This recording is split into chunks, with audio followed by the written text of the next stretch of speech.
Hi, welcome to the Virtual Office Hours. This is John Fia again. Some of you know I teach history here at Messiah College, and I'm the chair of the history department.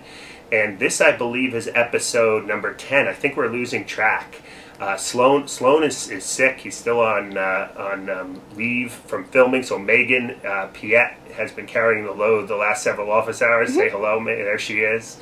Actually, she's not the only one in the room right now. Abby Martin, who's a sophomore at Mechanicsburg High School, who has been job shadowing me today. So maybe look for a blog post somewhere down the way about job shadowing and what that's all about. But hopefully, Abby's over here. Hopefully she had a good experience. She's off camera sitting here watching this.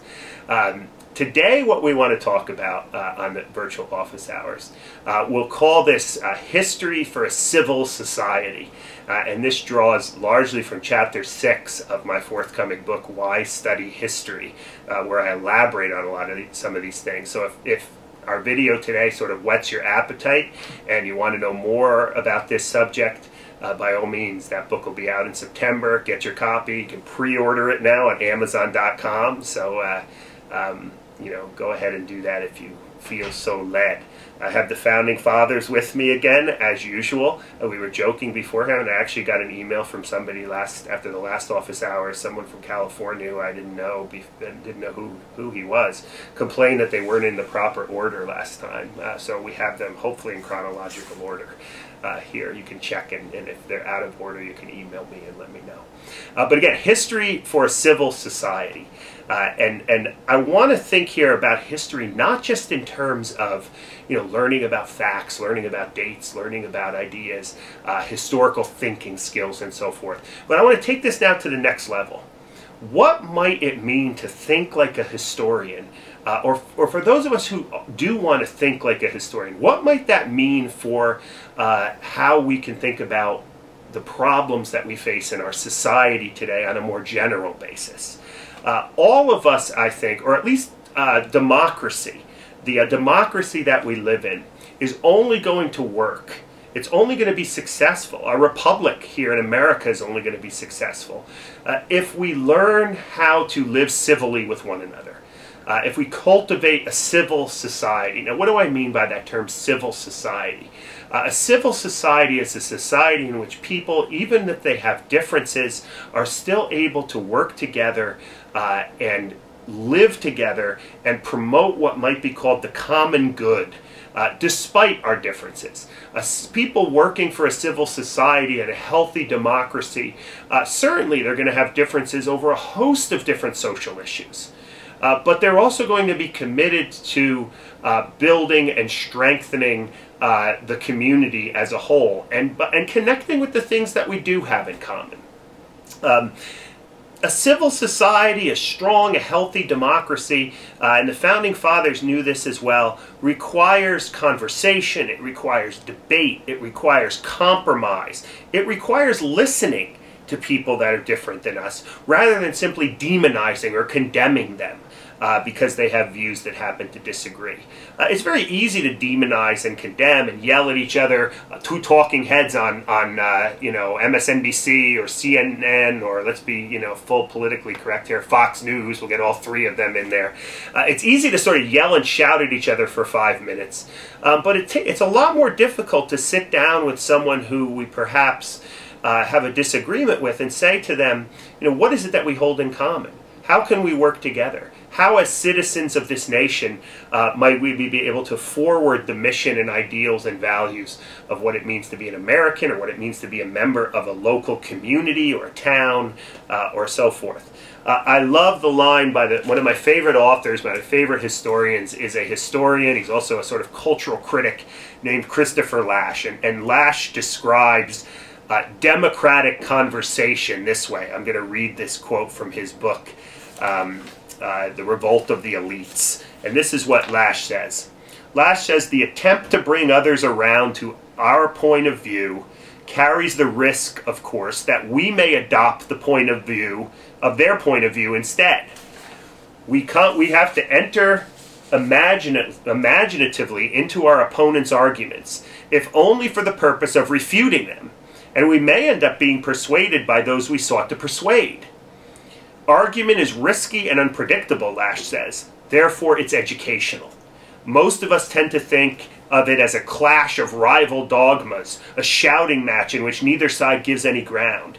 But arguments are not won by shouting down our opponents. They are won by changing opponents' minds. Something that can only happen if we give opposing arguments a respectful hearing and still persuade their advocates that there is something wrong with those arguments. In the course of this activity, we may also well decide that there is something wrong with our own. Now, what does any of this have to do with history? I am fully convinced, and I argue this in chapter 6 of the book, I am fully convinced that the study of history, not for the content, but for the skills that it brings, I'm fully convinced that the study of history may be one of the antidotes to the shouting matches and culture wars that we're facing today. A while ago, I wrote an op-ed piece at the Patheos website called How History Can Heal Our Culture Wars. And how does it heal our culture wars? Well, at the core of studying history is to transport yourself into a world that's different than your own. The medieval world of the 12th century, the 18th century world or 17th century world of colonial America, where it's a foreign place, where people are different than we are today, where we have to understand and listen to them on their own terms rather than superimposing our ideas upon them. If we can learn to listen to voices who are dead in the past, respect their ideas before condemning them, try to understand them, try to learn from them in some ways, even if we might disagree in the end. I think those practices, the practices of learning how to think about people from foreign cultures and times, in the process we develop skills that I think we can use and that you can use, maybe in your first job, when you don't understand the person in the cubicle next to you who seems to be really strange and odd or has fundamentally different views than what you believe in. I think a history major, someone who studied the past, someone who studied history, knows how to empathize, knows how to walk in the shoes of people who are different. Because we've been doing that for, we do that every day. We read history books that talk about these worlds, and we try to understand what life was like for them. In the process, history then, the study of history, must decenter us. It takes the focus away from us. It takes the focus away from our own sort of narcissistic, selfish needs in the present and forces us to see ourselves as something bigger and something greater, as part of a larger human story that has existed thousands of years through time. And when we study that, we say, well, wait a minute. Maybe we're not as important as we think we are. Maybe we can learn from people who are different than us, or maybe people who occupied a different world than the world in which we live in.